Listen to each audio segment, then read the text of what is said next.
হযরতে মূসা আলাইহিস সালামকে আল্লাহ দুনিয়ায় কেন পাঠাইছে? আল্লাহ তাআলা যখন দেখেছেন ফেরাউন এবং তার বংশের লোকেরা বনি ইসরাইলের উপর এমন নির্যাতন চালাচ্ছিল যে বনি ইসরাইল নিঃশেষ হয় প্রায়। নির্যাতনের কিছু ধরন কোরআন আল কারীমের মধ্যে আসছে। কি নির্যাতন চালাইত? যেমন সূরা ইব্রাহিম 6 নম্বর আয়াত একটা ধরন আসছে। আল্লাহ বলেন, وَإِذْ قَالَ مُوسَى لِقَوْمِهِ اذْكُرُوا نِعْمَةَ اللَّهِ عَلَيْكُمْ إِذْ أَنْجَاكُمْ مِنْ آلِ فِرْعَوْنَ يَسُومُونَكُمْ سُوءَ الْعَذَابِ وَيُذَبِّحُونَ أَبْنَاءَكُمْ وَيَسْتَحْيُونَ نِسَاءَكُمْ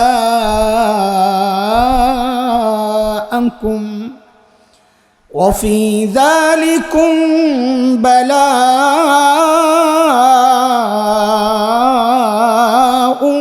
مِّن رَّبِّكُمْ عَظِيمٌ।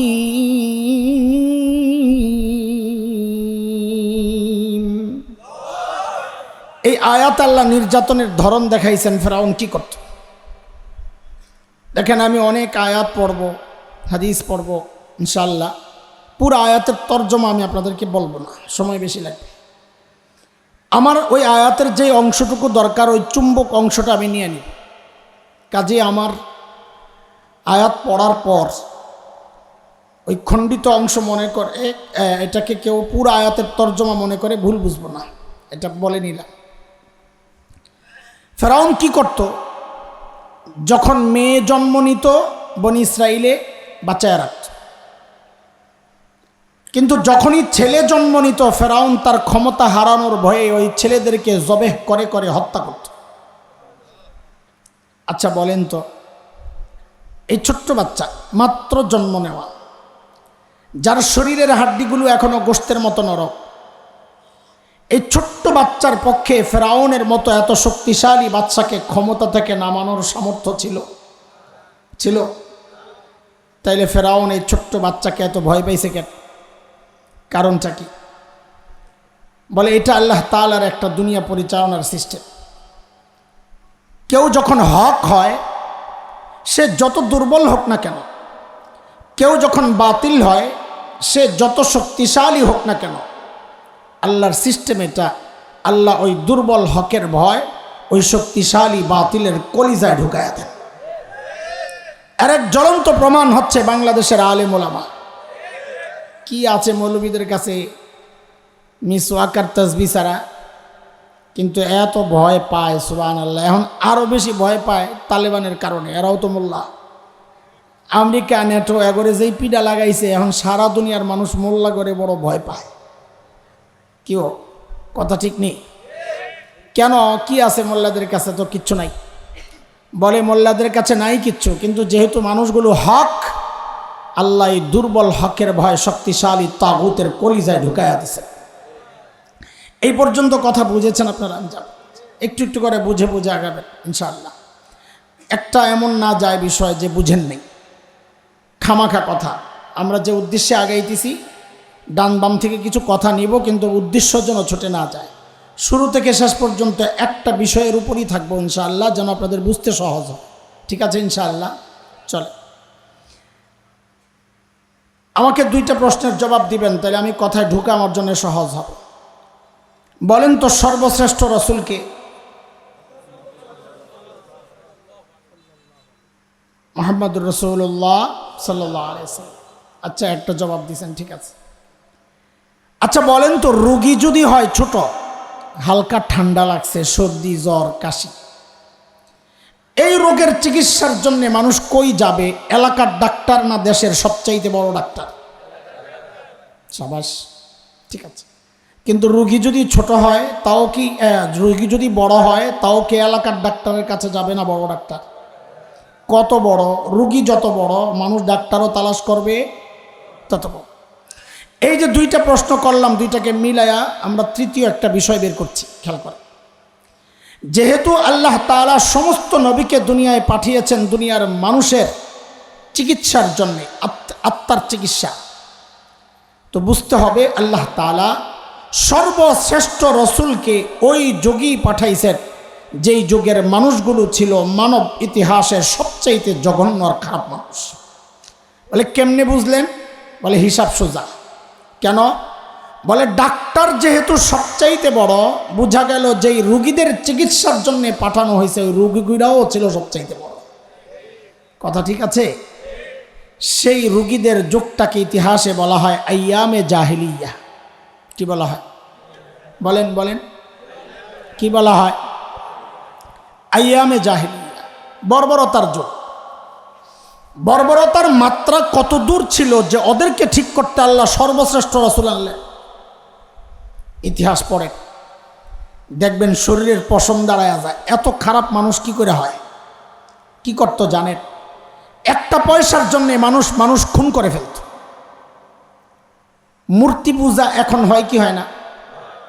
কিন্তু মসজিদের মধ্যে মূর্তি রেখে পূজা করা হয়। অথচ তখন খোদ বাইতুল্লাহর চারপাশে, কাবার চারপাশেই ছিল 360 মূর্তি, কাবার ভিতরেও ছিল মূর্তি, ঘরের মধ্যে আলাদা মূর্তি, কোথাও সফরে বের হলে পকেটে করে বগলের নিচে করে আলাদা মূর্তি নিয়ে নিত। কেন? রাস্তায় পূজা করার জন্য যদি আবার খোদা না পাওয়া যায়, বান্দা খোদা পকেটে নিয়ে ঘুরে। বুঝে আসছে না? এই ছিল অবস্থা। জন্ম নিয়ন্ত্রণ এখন হয় কি হয় না? তখন হতো। পার্থক্য কি? এখন জন্ম নিয়ন্ত্রণ হয়, পেটের মধ্যে বাচ্চা নষ্ট করা হয় অথবা আসতে দেওয়া হয় না। আর তখন জন্ম নিয়ন্ত্রণ হতো বাচ্চা হওয়ার পর দেখতো ছেলে না মেয়ে। যদি দেখছে ছেলে রেখে দিত, যদি দেখছে মেয়ে, এটা ছিল বাবার জন্যে সামাজিক কলঙ্ক। আমি মেয়ের বাবা। ওই কলঙ্ক থেকে বাঁচার জন্যে বাবা নিজ হাতে নিজের কলিজার টুকরা মেয়েকে জীবন্ত দাফন করে ফেলত।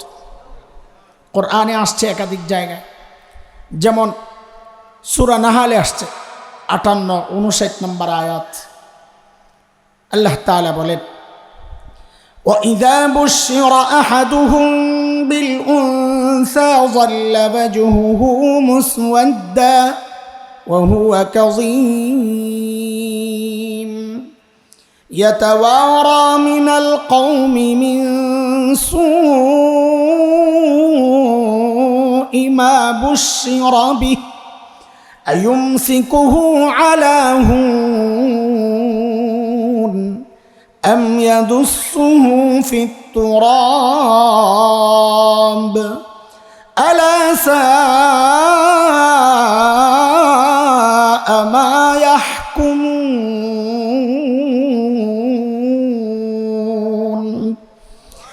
এই আয়াতে আল্লাহ দেখাইছেন তাদের এই অবস্থা। এই ছিল নবী আলাইহিস সালাম জগতে আসার দুনিয়ার আগের অবস্থা। মানুষগুলো এই দেখেন, এখান থেকে একদম মুখস্থ করার মতো করে শুনবেন। আমি বারবার জিজ্ঞেস করব, বারবার বলবো, যেন মুখস্থ ছাড়া কেউ না বের হয়। আমি চাই যে পুরা বয়ান শুরু থেকে শেষ পর্যন্ত কি বলছি সবাই যেন মাথায় থাকে। ঠিক আছে ইনশাল্লাহ? এমন যেন না হয় যে বয়ান হয়েছে সুন্দর হয়েছে, কি বলছি মনে নেই, এমনটা যেন না হয়। মনে নিয়েই বাড়িতে যাব আজকে। ঠিক আছে নি ইনশাল্লাহ? হ্যাঁ, আমি মুখস্থ করাইতে করাইতে আগাবো ইনশাল্লাহ। হুজুররা বুঝবে শব্দটা, আপনারা বুঝবেন না। সবক, সাত সবক, আমুকটা শুনতে শুনতে আমি বয়ান করি। একটু বলি আবার পেছন থেকে শুনি, একটু বলি আবার পেছন থেকে শুনি, যে বুঝলো কিনা, মুখস্থ হইল কিনা। পড়াই তো বয়ানও স্টাইলও পড়ানি। আপনাদের এখানেও আসছি, একদম কিতাব বন্ধ করে সোজা আইসা গাড়িতে উঠছি মাগরিবের পর। বলে মাগরিবের পর কে ক্লাস? এটা আপনারা বুঝবেন না, হুজুররা বুঝবে। বছর দাওরায় যারা পড়ে এদের মাগরিবের পর নাই, আসার পর নাই, যখন হুজুর ডাক দেয় তখনই কিতাব লইয়া বয়া পড়ে। লম্বা সময় তারা পড়ে। তো পড়াইয়েই আসছি এখানে, আর কোথাও যাই নাই। একদম সবক থেকে, ক্লাস থেকে নাইমাই গাড়িতে উঠছি। ওই অভ্যাস, যেভাবে পড়াই বয়ান ওইভাবেই করি। আমি চাই সবাই বুঝুক, খামাকা সময় পার না করা। মানুষগুলো এতটা খারাপ কেন হয়েছে? আমাদের দারুল উলুম দেওবন্দ মাদ্রাসা এর 55 বছরের প্রিন্সিপাল ছিলেন হাকিমুল ইসলাম কারি তৈয়ব রহমতুল্লাহ আলাইহি। হযরত বলেছেন, মানুষগুলো এতটা খারাপ হওয়ার পেছনের মৌলিক কারণ ছিল দুইটা। বলেন তো, বলেন, আবার বলেন। এত খারাপ হওয়ার পেছনের মৌলিক কারণ, হ্যাঁ কারণ বের করেন, আগে কারণ বের করেন কেন এত খারাপ হয়েছে। তো মৌলিক কারণ কয়টা? 1 নম্বর ছিল জাহালত, মূর্খতা, লেখাপড়া ছিল না। 2 নম্বর ছিল চারিত্রিক অধপতন, চরিত্র খারাপ। দেখেন এই দুইটা সমস্যা এতটা ভয়ঙ্কর সমস্যা, একটাও যদি কারোর মধ্যে থাকে সেও অপরাধ করে। যেমন একজন ইঞ্জিনিয়ার, সে শিক্ষিত না মূর্খ? বলেন আপনারা, শিক্ষিত, অথচ আমরা লেখাপড়া করছে না, করে না ইঞ্জিনিয়ার সাহেব, বরং আমরা জানি ডাক্তার ইঞ্জিনিয়ার মেধাবী ছেলেপেলেরাই হয়, তাই না? অথচ গত টার্মে আমরা কি দেখেছি, ইঞ্জিনিয়ার সাহেব কন্ট্রাক্টরই পাইছে, ব্রিজ বানাবে। তো এই ব্রিজ বানাইতে গিয়ে ও রডের বদলে বাঁশ ঢুকায় দিছে, শোনেন নাই? নিচে দিয়ে বাঁশ বেরিয়েছে নিচে দিয়ে। আচ্ছা, ও কি জানতো না এখানে রড ঢুকাইতে হয়? লেখাপড়া করছে না, তো বাঁশ কেন ঢুকাইলো? চরিত্র খারাপ। কি সমস্যা? এই দুইটা সমস্যা এতটা মারাত্মক সমস্যা, একটা থাকলেই মানুষ অপরাধ করে। অথচ ওই সময়ের আরবরা, ওদের না ছিল লেখাপড়া, না ছিল চরিত্র, এই জন্য ওরা এতটা ভয়ঙ্কর অপরাধী হয়ে গেছে। তাহলে আবারও আমাকে বলেন আপনারা, মৌলিক সমস্যা কয়টা? আবার বলেন, আবার বলেন, আবার বলেন, মুখস্থ। এই মৌলিক 2 সমস্যা ঠিক করার জন্যে, সমাধানের জন্যে, সংশোধনের জন্যে, সমাধান হিসাবে আল্লাহ তাআলা আমার নবীকে মৌলিক 2টা জিম্মাদারি আর দায়িত্ব দিয়ে দুনিয়ায় পাঠাইছেন। তা আমাকে আবার জবাব দেন, সমস্যা কয়টা? সমাধান, আবার বলেন, সমস্যা। এটা আমার বয়ানের মূল পয়েন্ট, যেহেতু এটা মুখস্থ করেন তাহলে পরের কথা বোঝা একদম সহজ হবে।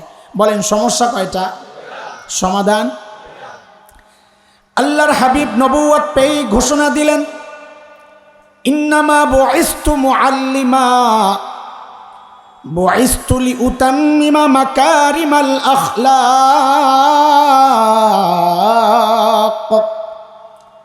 নবী ঘোষণা দিলেন, আল্লাহ আমাকে শিক্ষক বানায়া দুনিয়ায় পাঠাইছেন। কি বানায়া? আমাদের নবী কি ছিলেন? সবাই জোরে সোরে, আমাদের নবী কি ছিলেন? শিক্ষক। আল্লাহ আমার নবীকে শিক্ষক বানায়া কেন পাঠাইছেন? ওই যে 2 সমস্যার এক সমস্যা মূর্খতা, ওই মূর্খতা দূর করার জন্য। বুঝে আসছে কথা? 2 নম্বর নবী বলেন, আল্লাহ আমাকে সর্বোচ্চ উন্নত চরিত্র দিয়ে দুনিয়ায় পাঠিয়েছেন কেন? আমি যেন এই চরিত্রহীন বর্বর মানুষগুলোর পেছনে মেহনত করে করে ওদেরকে মানব ইতিহাসের শ্রেষ্ঠ চরিত্রবান মানুষ বানাতে পারি। আবারও পিছনে যাই, সমস্যা কয়টা? সমাধান। মাশাআল্লাহ। বলেন আমাদের নবী কি ছিলেন? সবাই বলেন, আওয়াজ করে সবাই বলেন, মুখ খোলেন, আমার সাথে কথা বলা লাগবে পুরা বয়ানে। যদি মনে হয় যে না পারবেন না তো জানগে, আমি একা একা কথা বলতে পারবো না। বলেন আমাদের নবী কি ছিলেন? আবার বলেন কিছু কথাবার্তা। যেহেতু আমি মৌলবীদের আমারে দাওয়াত দিয়ে আনছে কারা? হুজুররা। কারা? মাহফিল কাদের? হুজুরগ। তো ওনাগো পক্ষে বা আমগো পক্ষে কিছু কথা যদি যায় আর আপনাকে যদি একটু কষ্ট লাগে, সেটা তো কি করুম কন্ত দেহি? করার কিছু নাই, বলবো না, ছাড়বো। আরো জোরে শুনতে চাই, ভিতরে একটা বাইরে একটা করে না। কিছু কথা যদি আপনাকে খারাপ লাগে, ওগুলা বলবো না, ছাড়বো। আপনারা কি মনে করছেন আপনারা না করলে আমি বাদ দিলাম হইলে? না না না, আমি আসছি কথা বলার জন্য। কার কষ্ট লাগলো, কার ভাল লাগলো এটা দেখার জন্য না। আমি তো এখানে কোরআন থেকে প্রমাণ দিয়ে, দলিল দিয়ে দিয়ে কথা বলবো ইনশাআল্লাহ। আপনারা শুধু দেখবেন, আপনাদেরকে আমি কষ্ট দেওয়ার জন্য কথাগুলো বলবো না, বলছি না, আল্লাহ সাক্ষী। আমার কথাগুলো বলার একমাত্র উদ্দেশ্য হচ্ছে আপনাদের হৃদয়ে আফসোসের আগুন জ্বালানো। আহারে কি করলাম, বুঝে আসছে কথা? কষ্ট দেওয়া উদ্দেশ্য না, আপনাদের হৃদয়ে আফসোসের আগুন জ্বালানো উদ্দেশ্য। আহারে কি করলাম জীবনে, বাস। আপনারা যারা মাদ্রাসাওয়ালা না, এখানে আলিয়া কওমি আমি আলাদা করতে চাই না। আমরা যারা মাদ্রাসায় পড়ছি, পড়াচ্ছি, পড়েছি, আপনাদের মতো আমাদের গর্বের এত উপলক্ষ নাই। আপনাদের গর্বের উপলক্ষের শেষ নাই। কেউ ডাক্তার তার গর্ব, কেউ ডক্টর তার গর্ব, কেউ ইঞ্জিনিয়ার তার গর্ব, কেউ শিল্পপতি তার গর্ব, কেউ সমাজসেবক তার গর্ব, কেউ জনপ্রতিনিধি, মেম্বার, চেয়ারম্যান, এমপি, কমিশনার, মন্ত্রী তার গর্ব, কারো ছেলে মেয়ে ইউরোপ আমেরিকায় থাকে, এটা তার গর্ব। আমরা যারা মাদ্রাসায় আছি আমাদের গর্বের এত উপলক্ষ নাই বটে, তবে একটা আছে, সেটা কি জানেন? আমরা লেখাপড়া যাই করি লেখাপড়া, আমাদের সমস্তের লেখাপড়ার গোড়ায় মুহাম্মদুর রাসূলুল্লাহ সাল্লাল্লাহু আলাইহি ওয়াসাল্লাম। বলে এই পড়া আসছে কোত্থেকে? নবীর থেকে। নবী কোত্থেকে? আসমান থেকে। আমাদের নবীর মাধ্যমে সম্পর্কটা কার সাথে? কার সাথে? আমাদের নবী কি ছিলেন বলেন? আবার শিক্ষক। এটা আমাদের একটা গর্বের পরিচয়। আমার নবী আমার ওস্তাদ। মাঝখানে অনেক ওস্তাদ আছেন আমাদের, যেমন আমাদের হাদিসের মাঝখানে আমার কোথাও 30 জন ওস্তাদ, কোথাও 29 জন, কোথাও 31 জন। যেমন একটা শোনাই আপনাদেরকে উদাহরণ হিসাবে। বুখারী শরীফের নাম শুনছেন তো? না শুনবেন কোত্থেকে? এখন তো আপনারা বুখারী দেখে দেখে হুজুরকে বিরুদ্ধে ফতুয়া দেন। মাশাআল্লাহ, ভালো। আগে আলেমের কাছ থেকে মানুষ মাসআলা শিখত, এখন যাওয়া কমায়া দিছে। কেন? নতুন ওস্তাদ খুঁজে পাইছে। ফদিলাতুশ শেখ আল্লামা মুফতি ইন্টারনেট লানাতুল্লাহ আলাইহি। কিছু লাগলে এখন হজরতের কাছে জায়গা, আলেমদের কাছে আসে না। কি ভাই, কথা ঠিক কিনা? হ্যাঁ, ঠিক না হইলে বললেন যে আপনার এই কথার সাথে আমি একমত না, বললেন, অসুবিধা নাই। ওই হিম্মত আছে বলেই কথা বলতেছি, আলহামদুলিল্লাহ। সেই সুযোগ রাখা, কথা বলবো না ইনশাআল্লাহ। হয় আপনি আমার সাথে তর্ক করতে পারবেন, কিন্তু জিততে পারবেন না, এটা ঠিক। আমি এমন কথা বলবো না ইনশাআল্লাহ তাআলা। তো বলছিলাম, বুখারী শরীফ আপনারা শুনেছেন, আমরা পড়েছি, আলহামদুলিল্লাহ, পড়াচ্ছি, আল্লাহ শুকর, আলহামদুলিল্লাহ। বুখারীর প্রথম হাদিস, ইন্নামাল আমালু বিন্নিয়াত, লম্বা হাদিস। এই হাদিসটা নবী পর্যন্ত আমার পাওয়ার যে মাঝখানের মাধ্যম, আমি আমার ওস্তাদের কাছে পড়েছি। ঢাকায় পড়েছি, ফরিদাবাদ মাদ্রাসায়। আমার ওস্তাদ ছিলেন শেখুল হাদিস আল্লামা আব্দুল হাফিজ রহমতুল্লাহ আলাইহি। দেওবন্দ মাদ্রাসায় পড়েছি। আমার ওস্তাদ ছিলেন শেখুল হাদিস আল্লামা নাসির খান রহমতুল্লাহ আলাইহি। আমার এই দুই ওস্তাদের ওস্তাদ ছিলেন শাইখুল আরব আল আজম হযরত হুসাইন আহমদ মদনী নব্বরাল্লাহু মারকাদাহ। তার ওস্তাদ ছিলেন শাইখুল হিন্দ মাহমুদ হাসান দেওবন্দি রহমতুল্লাহ আলাইহি। তার ওস্তাদ ছিলেন ব্রিটিশ বিরোধী আন্দোলনের অন্যতম সিপাহ সালার মুজাহিদে মিল্লাত ইমাম কাসেম নানতুবি রহমতুল্লাহ আলাইহি। তার ওস্তাদ ছিলেন শাহ আব্দুল গনি মুজাদ্দিদে দেহলভি রহমতুল্লাহ আলাইহি। তার ওস্তাদ ছিলেন শাহ মুহাম্মদ ইসহাক আদ-দেহলভি রহমতুল্লাহ আলাইহি। তার ওস্তাদ ছিলেন শাহ আব্দুল আজিজ মুহাদ্দিসে দেহলভি রহমতুল্লাহ আলাইহি। তার ওস্তাদ ছিলেন শাহ ওয়ালিউল্লাহ মুহাদ্দিসে দেহলভি রহমতুল্লাহ আলাইহি। তার ওস্তাদ ছিলেন আবু তাহের আল মদনী রহমতুল্লাহ আলাইহি। তার ওস্তাদ ছিলেন ইব্রাহিম কুর্দি রহমতুল্লাহ আলাইহি। তার ওস্তাদ ছিলেন আহমদ আল কুশাশি রহমতুল্লাহ আলাইহি। তার ওস্তাদ ছিলেন আহমদ আশ-শিন্নাবি রহমতুল্লাহ আলাইহি। তার ওস্তাদ ছিলেন মুহাম্মদ আর-রমালি রহমতুল্লাহ আলাইহি। তার ওস্তাদ ছিলেন জাইনুদ্দিন আল মিসরি রহমতুল্লাহ আলাইহি। তার ওস্তাদ ছিলেন আহমদ ইবনে আলী আল হাজার আসকালানি রহমতুল্লাহ আলাইহি। তার ওস্তাদ ছিলেন ইব্রাহিম আত-তানুখি রহমতুল্লাহ আলাইহি। তার ওস্তাদ ছিলেন আবুল আব্বাস আল হাজ্জার রহমতুল্লাহ আলাইহি। তার ওস্তাদ ছিলেন আবু আলী আজ-জুবাইদি রহমতুল্লাহ আলাইহি। তার ওস্তাদ ছিলেন আবুল ওয়াক্ত আস-সিজজি রহমতুল্লাহ আলাইহি। তার ওস্তাদ ছিলেন আবুল হাসান আদ-দাউদি রহমতুল্লাহ আলাইহি। তার ওস্তাদ ছিলেন আবু মুহাম্মদ আস-সারাখসি রহমতুল্লাহ আলাইহি। তার ওস্তাদ ছিলেন আবু আব্দুল্লাহ ফিরাব্বি রহমতুল্লাহ আলাইহি। তার ওস্তাদ ছিলেন মুহাম্মদ ইবনে ইসমাইল ইমামে বুখারী রহমতুল্লাহ আলাইহি। তার ওস্তাদ ছিলেন হুমায়দি রহমতুল্লাহ আলাইহি। তার ওস্তাদ ছিলেন সুফিয়ান ইবনে ওয়াইনা রহমতুল্লাহ আলাইহি। তার ওস্তাদ ছিলেন ইয়াহইয়া ইবনে সাঈদ আল আনসারী রহমতুল্লাহ আলাইহি। তার ওস্তাদ ছিলেন মুহাম্মদ ইবনে ইব্রাহিম আত-তাইমি রহমতুল্লাহ আলাইহি। তার ওস্তাদ ছিলেন আলকামা ইবনে ওয়াক্কাস আল-লাইসি রহমতুল্লাহ আলাইহি। তার ওস্তাদ ছিলেন উমর ইবনুল খাত্তাব রাদিয়াল্লাহু আনহু। তার ওস্তাদ ছিলেন মুহাম্মদুর রাসূলুল্লাহ সাল্লাল্লাহু আলাইহি ওয়াসাল্লাম।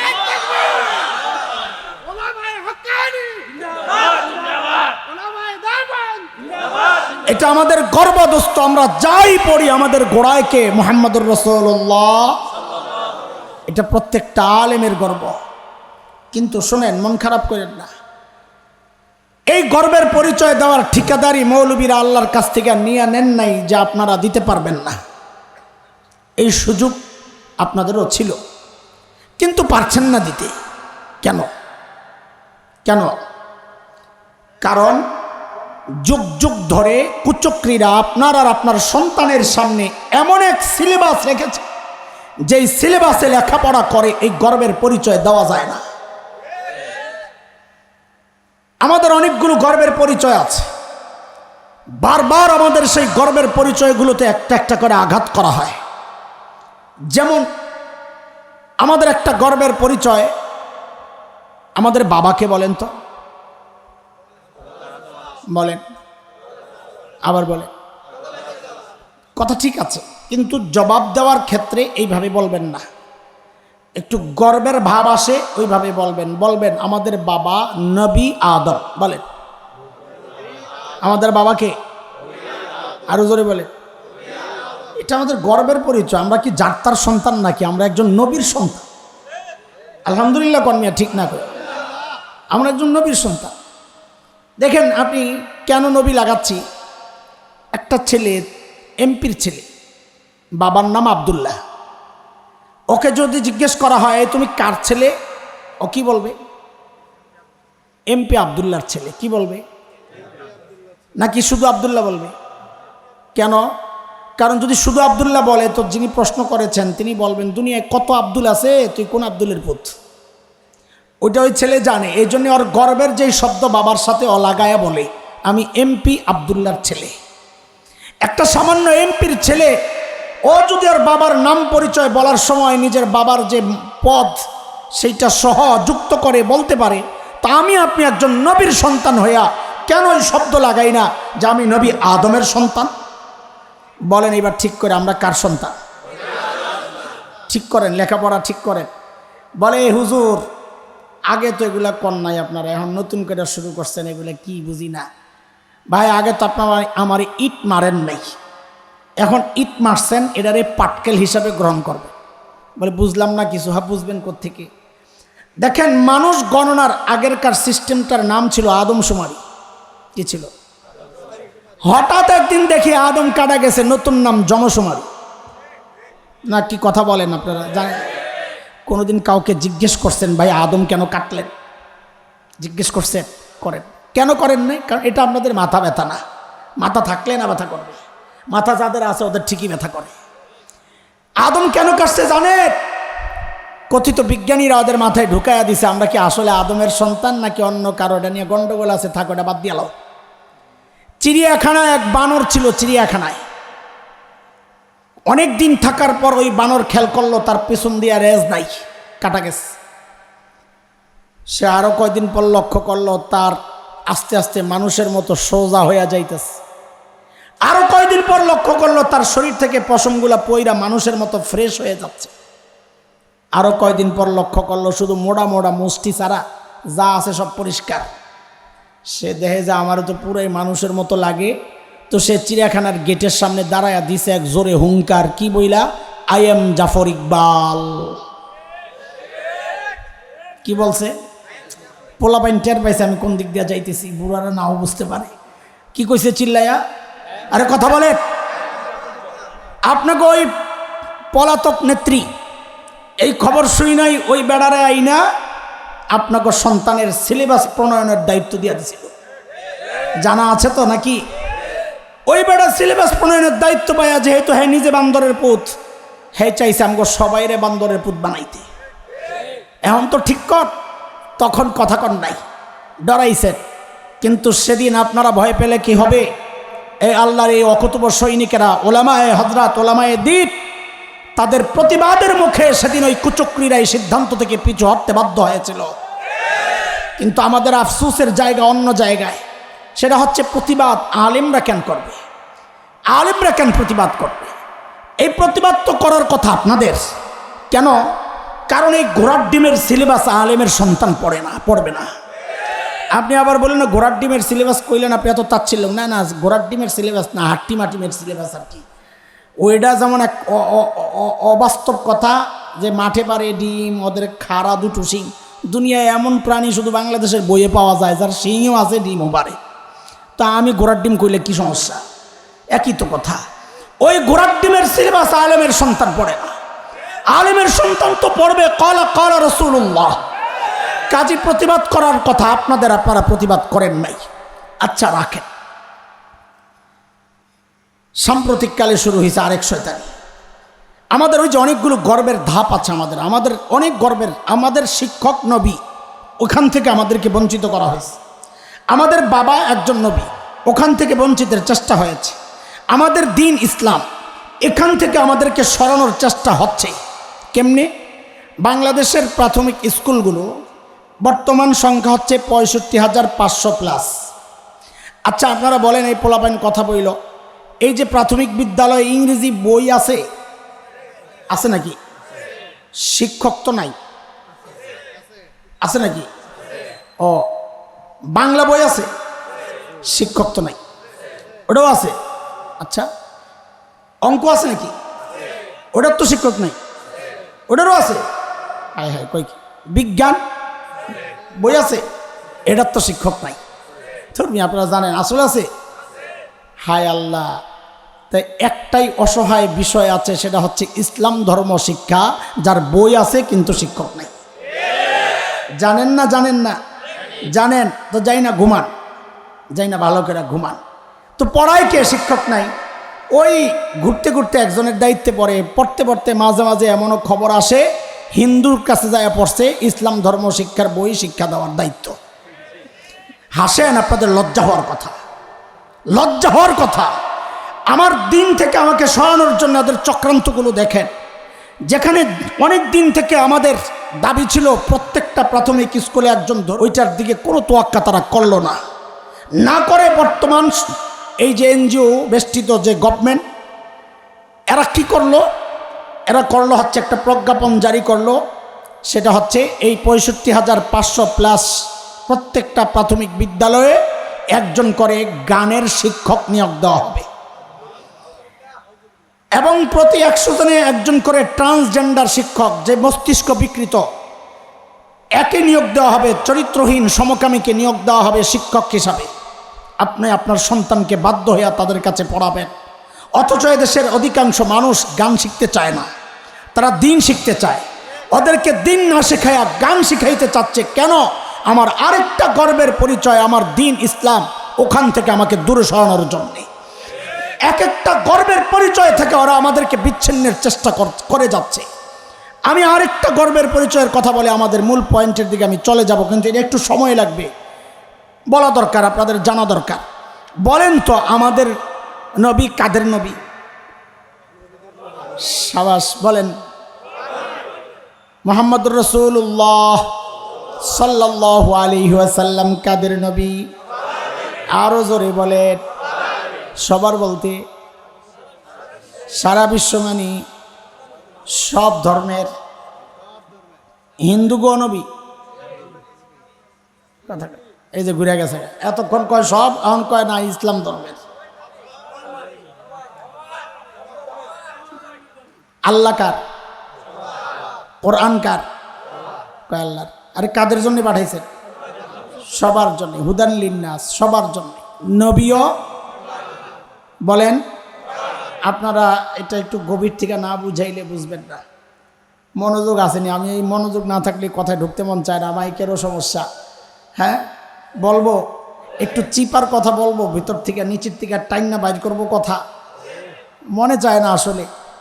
আগ্রহ লাগবে, আগ্রহ, প্রচণ্ড আগ্রহ নাহলে এইগুলো বলা যাবে না। আগে কোন চিৎকার করে কোন বলবো কি বলবো না, পরে আবার বিরক্ত লাগবো না তো, সময় দেরি হইলে মাদ্রাসাওয়ালারা কবি মেয়েটার আর দাওয়াত দন যাইব না, এত দেরি করছে, আমরা ঘুমাবো না, আমরা বইয়া পড়ছি, হারা যা মনে চাই বলুক যাইয়া। দেখেন আল্লাহ তাআলা দুনিয়ায় যত নবী পাঠাইছেন, এটা খুব ভালো করে মাথায় বুঝেন, ঢুকান এবং খুব মনোযোগ দিয়ে কথাটা শোনেন। এগুলা যদি জানেন তো বাংলাদেশের বহু ফিতনা আপনার কাছে পরিষ্কার থাকবে। ওই ফিতনার বিরুদ্ধে আলেমরা যখন প্রতিবাদ করবেন, আপনি আলেমকে তখন প্রতিপক্ষ বানাবেন না, আপনি বলবেন যে এর পক্ষে আমার থাকা দরকার। এই ইস্যুতে বিরোধিতার কোনো সুযোগ নাই। আল্লাহ তাআলা জমিনে যত নবী পাঠাইছেন, সমস্ত নবীর সাথে 3টা বিষয় ছিল নির্ধারিত। কয়টা? বিশেষ করে জুয়ান আলেম যারা আমার সাথে একটু কথা বললেন, আপনারা মুখস্থ করেন, কাজে লাগবে, সামনে তো দিন আপনাদের। সমস্ত নবীর সাথে বিষয় কয়টা নির্ধারিত ছিল? 1 নাম্বার, সমস্ত নবীর কওম ছিল নির্ধারিত। আল্লাহ নির্দিষ্ট একটা গোত্রের জন্য নবুয়ত দিয়া পাঠাইছেন। প্রমাণ, এই কথার প্রমাণ কি? প্রমাণ ছাড়া কোনো কথা বলা যাবে না, শুনবো না আমরা। প্রমাণ কি? প্রমাণ হচ্ছে সূরা সফ 28 নম্বর পারা 6 নম্বর আয়াত। ওই জায়গায় হযরত ঈসার একটা বক্তব্য আল্লাহ তাআলা কোরআনে এনেছেন। হযরত ঈসা কি বলেন? আল্লাহ বলছেন, وَإِذْ قَالَ عِيسَى ابْنُ مَرْيَمَ يَا بَنِي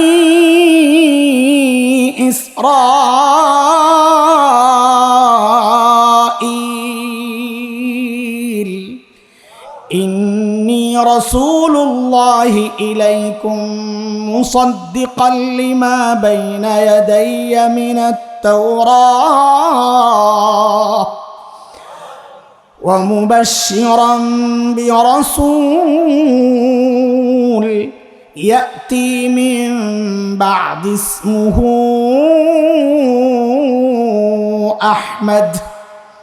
আমি আগেই বলেছি, আমি আয়াত যখন পড়বো আমি গোটা আয়াতের তর্জমা আনবো না, আমার চুম্বক যতটুকু দরকার অতটুকু আনবো। এই আয়াতে আল্লাহ দেখাচ্ছেন হযরত ঈসার একটা কথা, ও বনি ইসরাইল, আল্লাহ আমাকে তোমাদের রসুল বানাইয়া পাঠাইছেন। বনি ইসরাইল মানে আজকের ইহুদিরা, ধরে নেন, ব্যাখ্যা আপাতত বাদ, ধরে নেন বনি ইসরাইল মানে। তাইলে হযরত ঈসা কাদের রসুল? সবাই বলেন, মুখস্থ করেন, এটা তো জটিল কথা, মুখস্থ করেন। হযরত ঈসা কাদের রসুল? সবাই বলেন, হযরত ঈসা কাদের রসুল? আরো জোরে, আরো জোরে, মনে থাকবে তো ইনশাআল্লাহ। প্রত্যেক নবীর সাথে কয় জিনিস নির্ধারিত? 1 নাম্বার কওম, গোত্র। 2 নাম্বার হচ্ছে প্রত্যেক নবীর অঞ্চল, এরিয়া ছিল নির্ধারিত। প্রমাণ, এই জায়গায় প্রমাণ আমরা চাইলে কোরআন থেকে দিতে পারি, কিন্তু একটা জটিল জায়গার থেকে প্রমাণ আনতে চাই যেন জবান বন্ধ হয়ে যায়। বর্তমান খ্রিস্টানরা একটা কিতাব প্রচার করে, বাইবেল। কি বাইবেল? কার উপর নাজিল হইছে?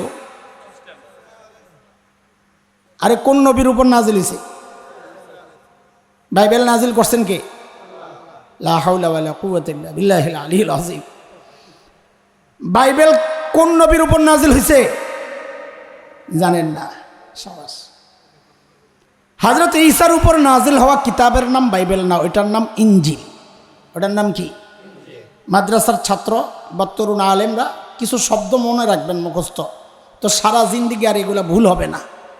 ফামুন তামুন জাইদুন আসা, ওই আলেমরা বলো আমার সাথে, ফামুন তামুন জাইদুন আসা, বলেন বলেন, ফামুন তামুন জাইদুন আসা। একটু একটু অপেক্ষা করেন, আমি একটু পড়াই লই। ফামুন তামুন জাইদুন, এই 4টা শব্দ মুখস্থ রাখলে সব আসমানি কিতাব কোন ভাষায় কার উপর নাজিল হয়েছে আর ভুলইব না। ফামুন ফুরকান, আইন আরবি, মিম মোহাম্মদ। ফুরকান কোরআন নাজিল হয়েছে আরবি ভাষায় মোহাম্মদ সাল্লাল্লাহু আলাইহি ওয়াসাল্লামের উপর। তামুন তা তাওরাত, আইন ইব্রানি, মিম মুসা আলাইহিস সালাম। তাওরাত নাজিল হয়েছে ইব্রানি ভাষায় মুসা আলাইহিস সালামের উপর। জাইদুন জা জাবুর, ইয়া ইউনানি, দাল দাউদ। জাবুর নাজিল হয়েছে ইউনানি ভাষায় হযরত দাউদ আলাইহিস সালামের উপর। আসা আলিফ, ইনজিল সিন, সুরিয়ানি আইন ঈসা। ইনজিল নাজিল হয়েছে সুরিয়ানি ভাষা ঈসা আলাইহিস সালামের উপর। ফামুন তামুন জাইদুন আসা, মনে থাকবো নি মুন্সি? ওই যে ক্লাস করাইতেছি। তো হযরত ঈসার উপর নাজিল হওয়া কিতাবের নাম জোরে সরে কর। কাজী বাইবেল এটা আল্লাহর কিতাব না, এটা শয়তানের নাজিল করা কিতাব। নাজিল হয়েছে খ্রিস্টানদের উপরে, কোনো নবীর উপরে না। এটা ওদের বানানো কিতাব, এটা কোনো আসমানি কিতাব না, মনে রাখেন কথা। বাইবেল কোনো আসমানি কিতাব, এটা ওদের মন গড়া বানানো কিতাব। কিন্তু লেখছে তো লেখছে, কিছু পণ্ডিতি করতে যায় ধরা খাইছে। কি? ওই বাইবেলের মধ্যে এক জায়গায় আছে, আমরা চ্যালেঞ্জ করে বলছি, কথা ফালতু না। আমার যদি কেউ চ্যালেঞ্জ করে আমি দায়িত্ব নিয়ে বলছি, আমি দলিল দিব, প্রমাণ দিব, আমার কাছে আছে। আজকের ওই বাইবেলের মধ্যে আছে হযরত ঈসার একটা বক্তব্য। কি সেটা?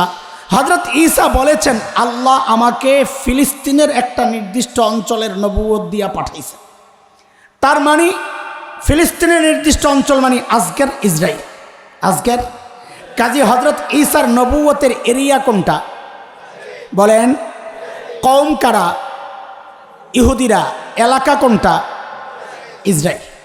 3 নম্বর, দুইটা গেল, কওম নির্ধারিত, অঞ্চল নির্ধারিত। 3 নম্বর, সমস্ত নবীর টাইম ছিল ফিক্সড, মেয়াদ নির্ধারিত, যে এই থেকে এই সময় পর্যন্ত আপনার নবুয়ত, মেয়াদ শেষ, নবুয়ত শেষ। একমাত্র নবী আমাদের নবী, এটা আমাদের যে গর্বের পরিচয়, বলছি আমরা কার উম্মত টের তো পান না। আমাদের নবী, তাকে আল্লাহ নির্দিষ্ট এই 3টার একটাও নির্ধারণ করেন নাই। আমাদের নবীর জন্য আল্লাহর বক্তব্য, আল্লাহর ঘোষণা, ওমা আরসালনাকা ইল্লা কাফাতাল লিন্নাসি বাশীরাম ওয়া নাযীরা। নবী, আমি আপনাকে দুনিয়ার যত জাতি আছে, মুসলমান তো আছি আমরা, হিন্দু, বৌদ্ধ, খ্রিস্টান, মগ, মোরাং, গারো, চাকমা, কুকি, সাঁওতাল, টিপরা, ওই যে শিখ, ইহুদি, যা আছে দুনিয়ার জাতি, সমস্ত জাতির জন্য আল্লাহ নবী বানায়া পাঠাইছেন আমার নবীকে। তাহলে আমার নবী কাদের নবী বলেন চিল্লায়? আমার নবী কাদের নবী? হযরতে ঈসা কাদের নবী বলেন? কাদের নবী? আচ্ছা, সমস্ত নবীর এরিয়া ছিল নির্ধারিত। আমার নবী একমাত্র নবী যাকে আল্লাহ কোনো নির্ধারিত এরিয়ার নবুয়ত দিয়া পাঠান নাই।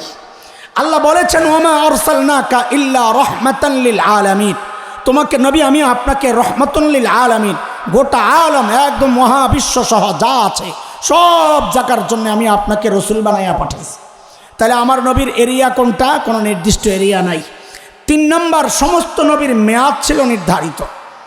একমাত্র আমার নবী যার কোনো মেয়াদ নাই, তিনি খাতামুন নবিয়্যিন লা নাবিয়্যা বাদা, যার পরে আর কোনো নবী। আরে খালি বেজাল করে বলেন আমার নবীর পরে আর কোনো নবী না, এই কথা বলবেন না, বলবেন আর কোনো নবী হবেন না। বলেন ঠিক করে বলেন, কথার ফাঁক রাখা যাবে না।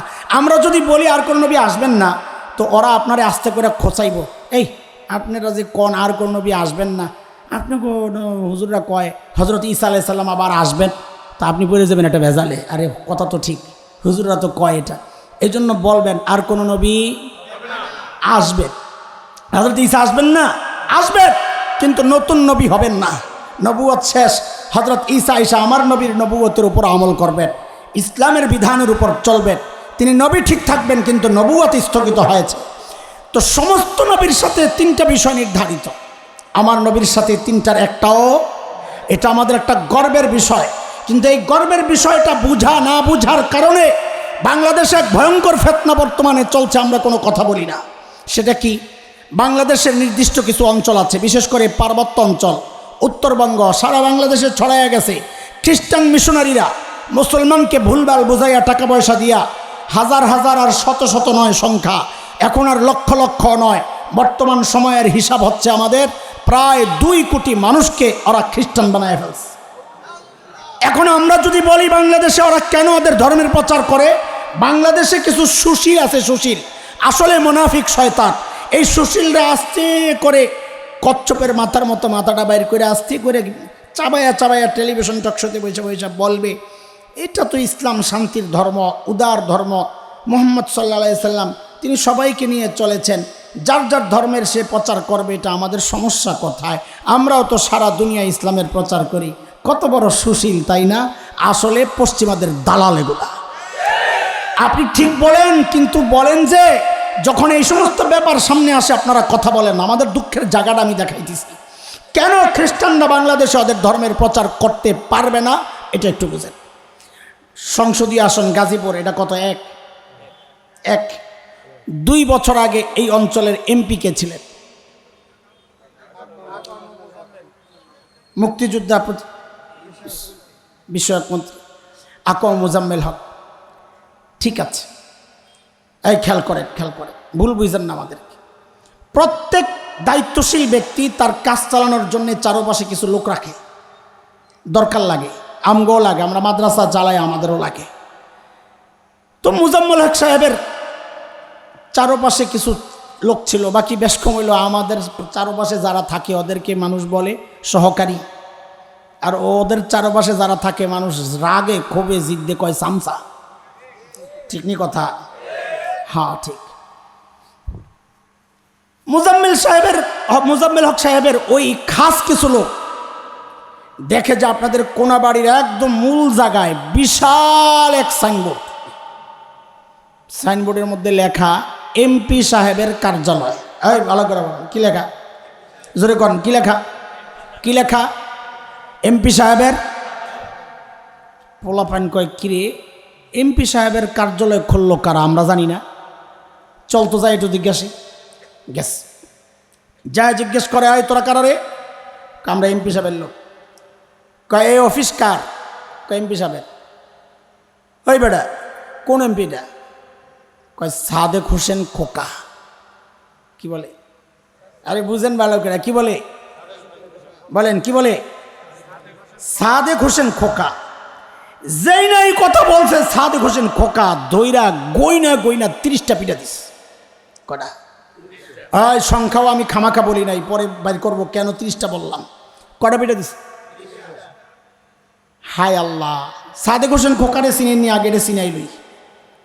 অনেকে হয়তো জানেন না, ঢাকারে 2 ভাগ করা হয়েছে, দক্ষিণ উত্তর। এক সময়ে বিভক্ত ছিল না। এই অবিভক্ত ঢাকার মেয়র ছিলেন সাদেক হোসেন খোকা। এবং 30 বছর আগে ঢাকার সূত্রাপুর কোতোয়ালি পুরান ঢাকার ওই আসন শেখ হাসিনারে হারাইয়া এমপি হয়েছিলেন। তাহলে উনি এমপি ছিলেন কোন জায়গার? সূত্রাপুর গেন্ডারিয়া ওই এলাকার। অফিস খুলছে কোন জায়গায়? কোনাবাড়ি। এই কথা শোনার সাথে সাথেই পিঠা দিছে কয়টা? জোরে বলেন না। পিঠা পুডা খাইয়া ওরা আইসে আমগো হুজুরের কাছে, আমগো ওই যে আব্বাস হুজুরের কাছে। এমপি সাহেব হুজুর একটা বিচার লই আইস। কি বিচার? কয় এই যে এই লোকগুলা আমারে 30টা পিঠা দিস, আপনি বিচার করেন। তো হুজুর কয় আমরা তো এক পক্ষের কথা শুনি না, বিচার করি না, 2 পক্ষ লাগবো। ওই পক্ষরে খবর দিছে, ওরা আইসে মনে করছে চান্দা দিব। তো আইসা বসছে, কিরে তোমরা বলে পিটাইছ? হ। কয়টা দিছ? কয় হুজুর 30টা। গন্যা গন্যা। কেন পিটাইছ? অপরাধ 2টা। ভালো করে বুঝেন, অপরাধ কয়টা? কি অপরাধ? 1 নম্বর অপরাধ হইল যেই সাদেক হোসেন খোকার এমপির অফিস ওরা কোনাবাড়িতে খুলছে, ওই সাদেক হোসেন খোকার সংসদীয় এরিয়া কোনাবাড়ি না, ঢাকা গেন্ডারিয়া অফিস খুলবি, ওখানে যায় খোল, এনআইসকে। 1 নম্বর অপরাধ। 2 নম্বর, যেই সাদেক হোসেন খোকার অফিস এমপি হিসাবে খুলছে, ওই সাদেক হোসেন খোকার এমপির মেয়াদ শেষ হয়েছে 30 বছর আগে। কয় বছর আগে? এই জন্য গন্যা গন্যা কয়টা পিঠা দিছে? কয়টা? আপনারা এবার আমাকে জবাব দিবেন। এই যে সেই পুরান ঢাকার এমপি, তাও 30 বছর আগের বেড়া মইরা শেষ, ওই বেড়ার অফিস এসে কোনাবাড়িতে খোলার এই পাগলামি ঠিক আছে না পিটুনি দেওয়া ঠিক আছে? এত আসতে বললে আমি আগে বাড়ুম না। অফিস খোলা ঠিক আছে না পিটুনি দেওয়া ঠিক আছে? আরো জোরে। সবাই না বললে আগাবো না। পিটুনি দেওয়া ঠিক আছে না অফিস খোলা ঠিক আছে? এটা খুব ভালো বুঝেন রাজনীতিতে। কিন্তু যখনই এইরকম একটা অবস্থা দিনের ব্যাপারে আসবে, আপনি আস্তে করে সুশীল হয়ে যান বাইমাস। দোস্ত, কেন বাংলাদেশে খ্রিস্টানরা ওদের ধর্মের প্রচার করতে পারবে না? বলে ওদের অপরাধ 1টা না 2টা না, ওদের অপরাধ 3টা। কয়টা? আরে জোরে বলেন কয়টা?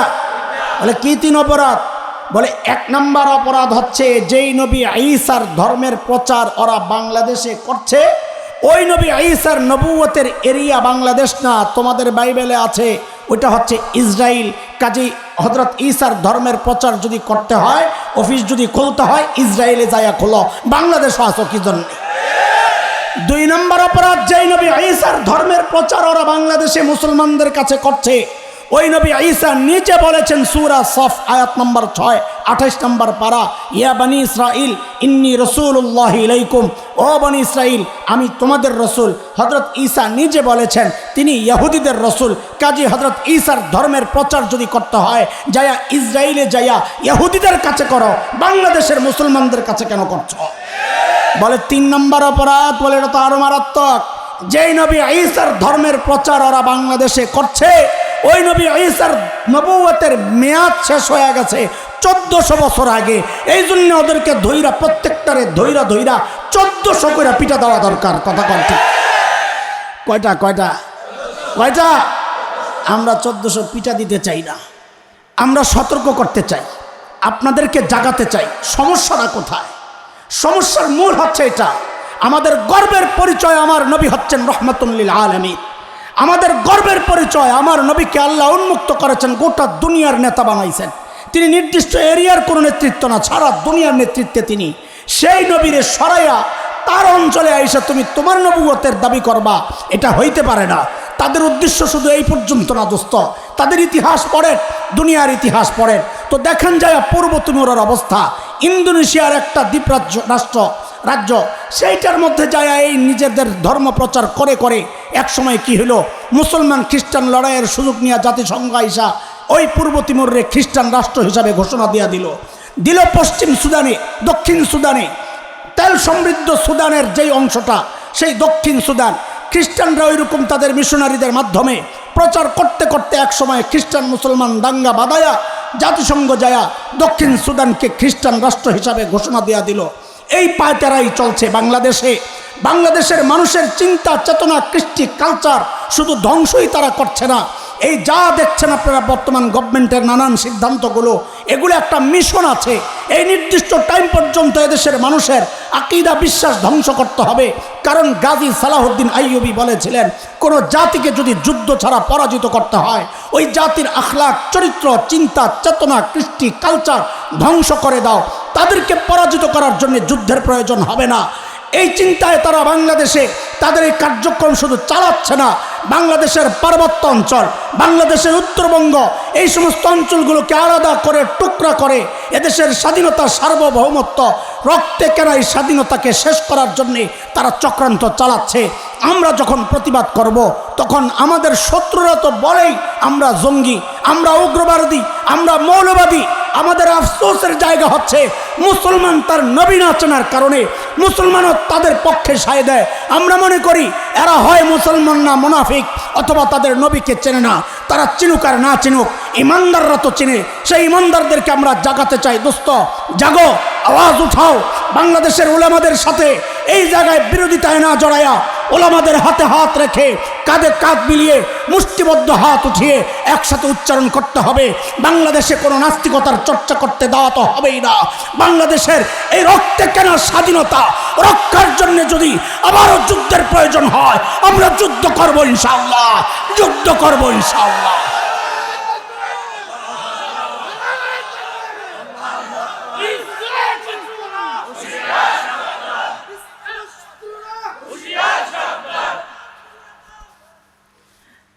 ওই যে স্লোগান একটা আসছে, আপনারা কিছু কর নাই, নাস্তিকদের আস্তানা। তা আমার একজন জিজ্ঞেস করে, ভাই এই যে আপনারা কিছু হইলে বেড়াকে আস্তানা পোড়াইয়া দেন, জ্বালাইয়া দেন, তো হেরা থাকবো কই? তা আমাকে হেরা তো বান্দরের পথ, জঙ্গলে থাকবো। এখানে আইসে কে? এরা আসলো কেন? এরা তো মানুষের ছেলে না, সন্তান না, এরা তো নিজেরাই কয় এরা বিজ্ঞানী, ওই মুসলা সুর বিজ্ঞানী। নেট থেকে আইএম জাফর ইকবাল মনে আসলে তো গো, লা হাওলা ওয়ালা কুওয়াতা ইল্লা বিল্লাহ। দোস্ত কথাগুলো বলছি, এগুলো আমাদের গর্বের পরিচয়, আমাদের এক গর্বের পরিচয়। আমাদের সব শিক্ষার গোড়ায় কে? আপনাদেরকে সেই গর্বের পরিচয় থেকে বঞ্চিত করা হয়েছে। আমাদের আরেক পরিচয়, আমরা একজন নবীর সন্তান। এই গর্বের পরিচয় থেকে বঞ্চিতের চেষ্টা হয়েছিল, ব্যর্থ হয়েছে। আমাদের আরেক গর্বের পরিচয় আমাদের দ্বীন ইসলাম। এই গর্বের পরিচয় থেকে আমাদেরকে নানানভাবে আমাদেরকে বঞ্চিতের চেষ্টা করা হচ্ছে। আমাদের আরেক গর্বের পরিচয় আমাদের নবী, সারা দুনিয়ার নবী, শ্রেষ্ঠ নবী, সেই গর্বের পরিচয় তারা আঘাতটা হানছে। দোস্ত নিজেকে চিনুন, জানুন, যারা এর বিরোধিতায় আসে তাদেরকে প্রতিরোধ করুন একসাথে ইনশাআল্লাহ। আল্লাহ কবুল করেন। ওই পিছনে যায় আবার সমস্যা কয়টা ভুলে গেছেন না? আছে, ভুলেন নাই তো না? পড়া মনে আছে? সমস্যা কয়টা? সমাধান। আল্লাহর হাবিব ওই দুই সমাধান সহ যখন ওই বর্বরদের পেছনে মেহনত করা শুরু করলেন, আহারে ওই বর্বরদের পরিচয় এখন আর বর্বর নাই, ওদের পরিচয় পাল্টায় গেছে। বলে নতুন পরিচয় বলেন, বলে আমি কি বলবো আল্লাহকে জিজ্ঞেস করো। মালিককে জিজ্ঞেস করলাম, মালিক ওই বর্বরদের পরিচয় বলেন। তো আল্লাহ জানায়া দিলেন সীমাহুম ফি ওয়ুজুহিহিম মিন আসারিস সুজুদ, ওদের চেহারার মধ্যে সেজদার চিহ্ন পাইবা। বলে সেজদার চিহ্ন তো বাহির দিয়া, তার মানে বাহিরে ফিটফাট আবার ভেতরে সদরঘাট কিনা? আল্লাহ বলেন না না না, আমার নবীর সাহাবীরা বাহিরও 1 নাম্বার, ভেতরেও 1 নাম্বার।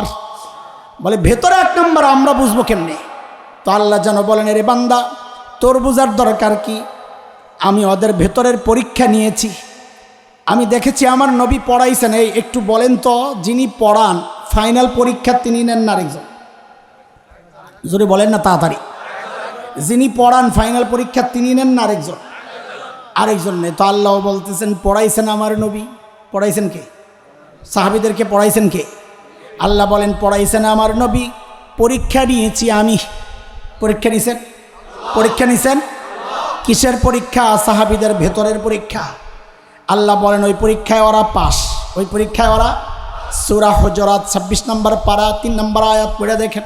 আল্লাহ বলেন ইন্নাল্লাযীনা ইয়াগুদ্দুনা আসওয়াতাহুম ইনদা রাসূলিল্লাহ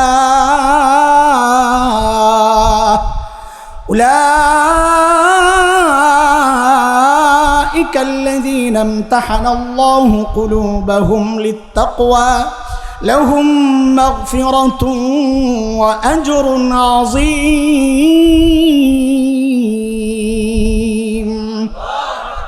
বলেন পরীক্ষা নিছেন, ফলাফল আল্লাহ জানাচ্ছেন। তারা কি? বলেন তারা কি? নবীকে জিজ্ঞেস করলাম, ইয়া রাসূলুল্লাহ, ওই যাদেরকে পড়াইলেন ওই বর্বরদের নতুন পরিচয় বলেন। তো আল্লাহর হাবিব যেন বলে উঠলেন, এরে আমার সাহাবীদেরকে তোরা বর্বর বলিস না, ওরা আর এখন বর্বর নাই। তো বলে নতুনটাই বলেন না। তো নবী বলেন খায়রুল কুরুনি করনি, ওরা আর বর্বর নাই, ওরা এখন মানব ইতিহাসের সর্বশ্রেষ্ঠ মানুষ হয়ে গেছে। ছিল সবচেয়ে খারাপ, নবীর ওই 2 মেহনতের ফসল হয়ে গেল সবচেয়ে। বলেন সবচেয়ে। ওই যে বলেছিলাম মাদ্রাসায় কি কাম, মনে আসেনি? আমাদের আলোচনার বিষয়বস্তু মনে আছে? এই যে আইসি গোড়ায়, মাদ্রাসার কাম কি? মাদ্রাসার কাম ওইটাই। নবী আলাইহিস সালাম যেই 2 মেহনতের দ্বারা দুনিয়ার সবচেয়ে খারাপ মানুষগুলোরে সবচেয়ে ভালো মানুষ বানাইছে। সমস্ত মাদ্রাসায় একই মেহনত চলছে, আল্লাহর কালামের তালিম দেয়, নববী দীক্ষায় দীক্ষিত করে। তো এই মানুষগুলাও সোনার মানুষ হয়ে যায়। বলে সোনার মানুষ কেমনে, সে কথা একটু পরে আসতেছি। আমি আগেই বলেছি আপনাদের অনেকের কষ্ট লাগতে পারে, কষ্ট নিয়েন না, আমারে মাফ করে দিয়েন। দেখেন আপনারা তো মাদ্রাসায় পড়েন নাই, আমরা যারা পড়ছি, আমি দায়িত্ব নিয়ে বলছি, আমি প্রমাণ দিব ইনশাআল্লাহ। আগে শুধু কথাটা শোনেন। আমরা যারা মাদ্রাসায় পড়ছি আলহামদুলিল্লাহ, আমরা নিজেরাও ঠকি নাই, আমাদের মা বাবাও ঠকেন নাই। কি মনে হয় আপনাকে? আমরা নিজেরাও ঠকি নাই, আমাদের মা বাবাও ঠকেন নাই। কেন? নিজেরটা বেশি বলবো না, বলবেন যে ডোল পিটায়, নিজের ডোল নিজে পিটায়। আমরা কেন ঠকি নাই? দেখেন দুনিয়ার রাজা বাদশাদের চেয়ারে আমরা বসতে চাই না, বসি নাই, বসতে চাইও না। কিন্তু এটা তো এক বাস্তবতা। কোরআনের কারণে মানুষের হৃদয়ে আল্লাহ তাআলা আমাদের প্রতি যেই শ্রদ্ধা আর ভালোবাসা ঢুকাইছেন, দুনিয়ার রাজা বাদশারা এর ধারে কাছেও নাই। এটা তো মিথ্যা না। আপনারা জানেন না, আমরা আমাদের হালত জানি। আমাদের মা বাবা কেন ঠকেন নাই এটা শোনেন। আমি আমারটা বলতেছি, আমার মা বাবা কেন ঠকেন নাই। কারণ আমি এক মানুষ, আমার মনে পড়ে না সারা বছরে কোনো দিন এমন ফাঁকা যায় যেদিন আমি বলি না রব্বির হামহুমা কামা রব্বায়ানি সগীরা। আমার মনে পড়ে না। আমার মা বাবা জিতছেন না ঠকছেন? শুধু কি তাই? শুধু তাই না, আমাদের গ্রামের বাড়ি কুমিল্লায়। আমরা বড় হয়েছি ঢাকাতে 11 রোডে, কিন্তু আমার অরিজিনাল দাদার বাড়ি কুমিল্লা। গ্রামের বাড়িতে মাদ্রাসা আছে, মাদ্রাসার পেছনেই ঠিক আমার মা বাবার কবর। এই যে ব্যস্ততা, সারাদিন পড়াইয়া বিকালে সন্ধ্যায় যায় মাহফিলে, এই ব্যস্ততার মধ্যেও মাঝে মধ্যে দৌড় মারি বাড়িতে। কেন জানেন? ওই যে মা বাবা শুয়ে আছেন, 2 জনের ঠিক মাথার মাঝখানে যাইয়া বসি, বাচ্চাদের মতো করে একেবারে মাটির মধ্যে বসে পড়ি। বসে কি করি, কিছুক্ষণ আল্লাহর কালামের তিলাওয়াত করি, করে ওঠার সময় শুধু বলি, ও আল্লাহ, এই যে তোমার কালামের তিলাওয়াত করলাম এই মানুষগুলার ওসিলায়, আল্লাহ তারা যদি কোরআন না শিখাইতেন পড়তে পারতাম না। ছোটবেলায় মানুষ অনেক প্রলোভন দিছে আমাকে যেন মাদ্রাসায় না পড়ায়। আমি যখন খুব ছোট্ট, ব্রেন ছিল খুব পরিষ্কার, এখন তো নষ্ট হয়ে গেছে, গলাও নাকি ছিল খুব সুন্দর। তো আমরা ধানমন্ডিতে এক বাসায় যখন ভাড়া থাকতাম, এই 80-র দশকের মাঝামাঝির কথা বলছি, 6-7 বছর আমার, 82-83 এরকম হবে। তো আমাদের বাড়িওয়ালার মেয়েরা, ওরা স্কুল কলেজে পড়ে, আপারা, ওরা আমারে নিয়ে নিয়ে পড়াইতো। আর অবাক হইতো যে এটা কী জিনিস, একবার বললে পারে। তো আইসা আম্মারে খালি বুঝাইতো, খালাম্মা এই মেধাবী ছেলেটারে নষ্ট করেন না। নষ্ট বুঝছেননি কি? হ্যাঁ হ্যাঁ হ্যাঁ, এই তো বুঝছেন। এরে স্কুলে পড়ান, এর দেশসেরা ডাক্তার, ইঞ্জিনিয়ার, এরকম কিছু একটা হবে, ওর যা অবস্থা। ওই লোভে আমার মা বাবা পড়েন নাই, আমার এই মাদ্রাসায় পড়াইছেন। তো বলেন তো, আমার মা বাবা আমার এই মাদ্রাসায় পড়াই আর জিতছেন না ঠকছেন? হ্যাঁ, আপনারা যারা সন্তানকে দিন শেখাচ্ছেন না, ভাবতেছেন মাদ্রাসায় পড়াইলে ভবিষ্যৎ কি, আপনাদের কি বলবো, কথা তো ঠিক নাই। আপনাদের খালি দ্বিমুখী নীতি, 2 রকম কথা।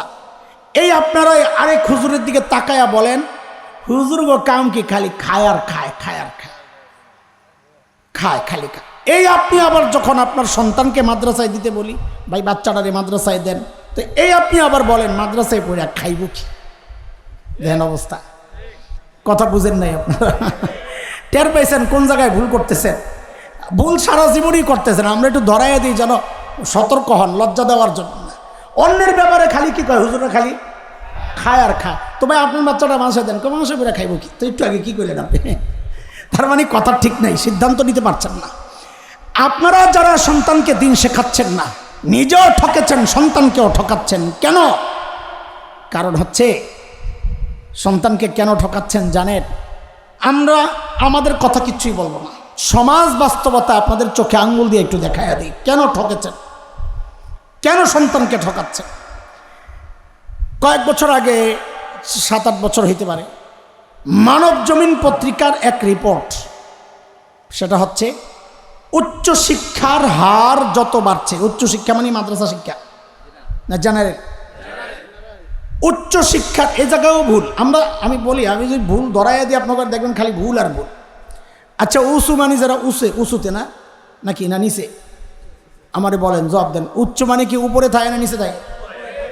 তো আমাদের এই যা শিখছি আমরা, এটা আইসে আসমান থেকে, আপনাগোটা তৈরি হয়েছে জমিনে, জমিনে তৈরি হয়ে আপনাগোটা হয়ে গেল উচ্চশিক্ষা, আর আমগোটা এলো আসমান থেকে, ওটা হলো নিচে শিক্ষা। দেখছেন ভুলের অবস্থা, বুঝতেছেন তো? আমি ধরাই দিয়ে টিকবেন না সামনে, এই জন্যই বললাম তর্ক করতে পারবেন কিন্তু জিততে পারবেন না। তো ওই পত্রিকার রিপোর্ট হচ্ছে, উচ্চশিক্ষার হার যত বাড়ছে, সন্তানের সাথে বাবা মায়ের দূরত্বটাও তত বাড়ছে।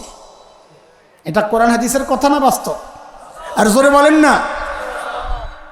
যত লেখাপড়া বাড়ে, সন্তান বাবা মার থেকে তত দূরে যায়। এটা যে বাস্তব, তার জ্বলন্ত প্রমাণ হচ্ছে বাংলাদেশের বৃদ্ধাশ্রমগুলো। আমি আপনাদেরকে একটা সূত্র দিই, সার্চ দিলে পাইবেন। বৃদ্ধাশ্রম, ঈদের দিন, ঈদ, এইরকম কিছু লেখা ইউটিউব সার্চ দিলে পাইবেন। আমারে 4 বছর আগে মনে হয় একজনে পাঠাইছিল ঈদের দিনের একটা ভিডিও। কোন টেলিভিশন একটা ডকুমেন্টারি করছে, ঈদের দিনে বৃদ্ধাশ্রমে বুড়া বুড়ি ঈদ উদযাপন কেমনে করে। তো তারা গেছে সাংবাদিকরা, যা দে বুড়া বুড়ি পেয়ালার মধ্যে ফিন্নি সিন্নি এগুলা সেমাই টেমাই নিয়ে খাচ্ছে একা একা। আহারে, আজকে দিনই সমাজ হইলে তার চারপাশে দাদা নাতি নাতি সব পাশে ঘুরতো, বকশিস চাইতো, সেলামি চাইতো, দুষ্টামি করতো, কত আনন্দ কাটত। এখন তার চারপাশে কেউ নাই। তো সাংবাদিকরা কাছে যায়, মুখ ফিরায় নেয় লজ্জায়, চেহারা আসবে টিভিতে। আপনি অবাক হবেন, ওই যে বুড়া বুড়ি দেখবেন একজনও পাবেন না কোনো নিম্ন শ্রেণীর, হাই সোসাইটি, এলিট শ্রেণী সমাজের, এরা বৃদ্ধাশ্রমে।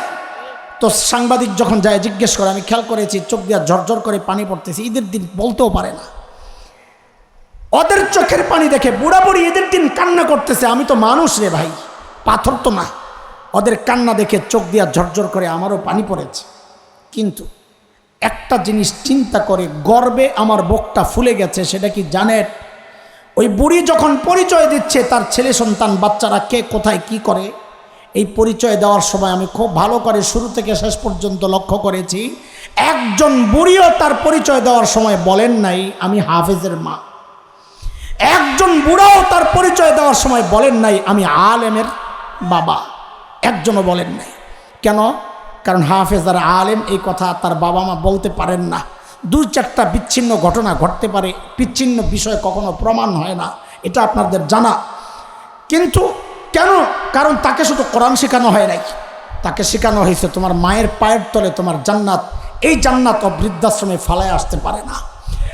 সন্তানের ক্যারিয়ার করে নিজের সব শেষ করেছে, আজকে সন্তান আপনাকে বৃদ্ধাঙ্গুলি দেখায় চলে গেছে। দোস্ত, একটা ছোট্ট উদাহরণ দিই, তারপর আমি হাসরের মাঠে যাইয়া শেষ করে দিব ইনশাআল্লাহ। অল্প কয়েক মিনিট লাগবে ইনশাআল্লাহ, ধৈর্য ধরে শুনে। আমি যেখানে আছি এখন মসজিদ, আমার জুমার মসজিদ, যেটা science lab, elephant road, new elephant road, Dhanmondi, new market.